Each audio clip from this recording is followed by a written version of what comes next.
I spent a lot of years up at the Supreme Court. I thought about going down there today, but without a press pass now, I'd have to stand in line, and I figured the line was going to be pretty long. Also, with the way the Supreme Court now offers the public an opportunity to listen to the oral arguments on its own website, and then on the big cases, of course, all kinds of news websites and YouTube channels will broadcast those oral arguments.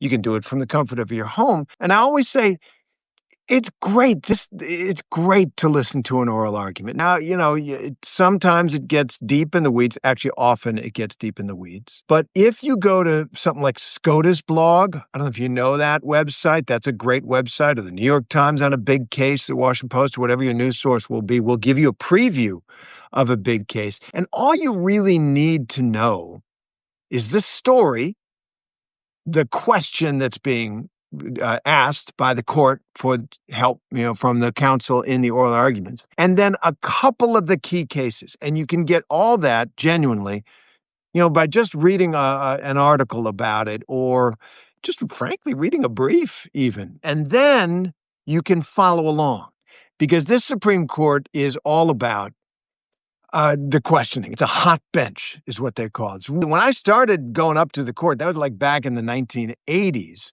Thurgood Marshall was still on the court and folks like that. It was kind of sleepy. They're all very old.